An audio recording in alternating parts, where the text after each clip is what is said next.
warahmatullahi wabarakatuh. Di sini saya akan membahas tentang perlawanan raja lokal terhadap kolonial Belanda, yaitu Raja I Gusti Ketut Jelati. Raja I Gusti Ketut Jelati lahir pada tahun 1800 di Bali, tepatnya di Tukat Mungga, Buleleng. I Gusti Ketut Jelati memimpin perlawanan terhadap Belanda beberapa kali di Bali selama tahun 1846, 1848, dan 1949. Perlawanan yang dilakukan oleh I Gusti Ketut Jelati bermula saat pemerintah kolonial Belanda ingin menghapus Tawang Karang di Bali. Tawang Karang adalah sebuah hak bagi raja-raja yang berkuasa di Bali untuk mengambil kapal yang kandas di perairan mereka beserta dengan seluruh isinya. Pada tahun 1846 terjadi Perang Bali I yang bermula ketika Belanda berusaha untuk bersepakat dengan kerajaan lokal di Bali menghapuskan Tawang Karang. Kemudian terjadi sebuah pertempuran antara masyarakat Bali dengan Belanda pada tahun 1846. Perang Bali I melibatkan puluhan ribu prajurit. Belanda membawa 1.280 prajurit, sedangkan kerajaan Buleleng dan kerajaan Karangasem membawa lebih dari 10.000 prajurit. Perang ini berujung pada berhasilnya Belanda menaklukkan ibu kota Singaraja yang kemudian berdamai dengan Karangasem dan Buleleng. Perang Bali II atau kerap disebut Perang Jagaraga. Perang ini terjadi pada tahun 1848. Dinamakan Perang Jagaraga karena I Gusti Ketut Jelati memusatkan benteng pertahanan di Jagaraga. I Gusti Ketut Jelati memimpin 16.000 prajurit dari Bali yang bersenjata api. Dalam peperangan ini pasukan Bali mampu memukul mundur pihak Belanda dan menewaskan 200 orang prajurit Belanda. Kolonial Belanda meminta pengunduran diri. Setelah itu, pasukan kolonial Belanda kembali ke Belanda lagi. Perang Bali III.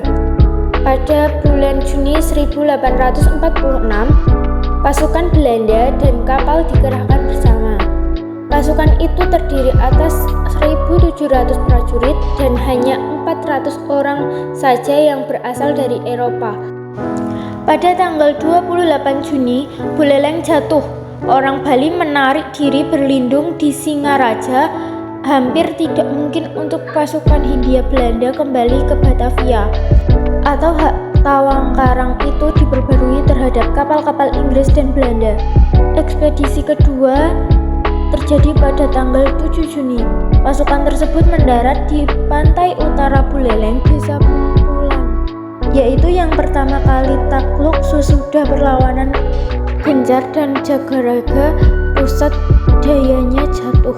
Sesudah perlawanan berkepanjangan, pasukan Hindia Belanda harus kembali ke Jawa per 10 proses dari ABK-nya yang tak ikut bertempur diculik. Banyak perwira yang dibunuh. Sekarang panglima tertingginya memutuskan kembali ke Jawa dan ekspedisi ketiga harus diluncurkan untuk membalas kekalahan itu. Pasca peperangan, pada tanggal 8 Mei, Michels bertolak ke Pelabuhan Amuk di Padang, Karangasem yang sebelumnya Tuchpolan sudah tiba. Pada tanggal 24 Mei, pagi berikutnya perjalanan itu berlanjut. Namun, di malam hari pasukan Bali melancarkan serangan atas kampung itu. Dan dalam serbuan itu, Michels terluka parah di pahanya dan tewas ketika itu juga sesudah diamputasi di pagi berikutnya.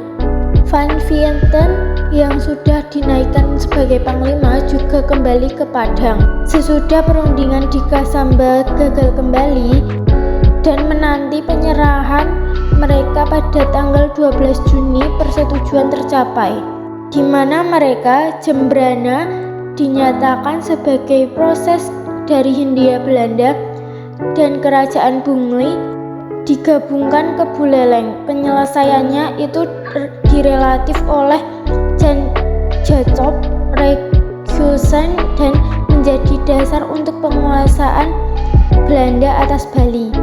Itu saja yang bisa saya sampaikan. Bila kurang lebihnya mohon maaf. Wassalamualaikum warahmatullahi wabarakatuh.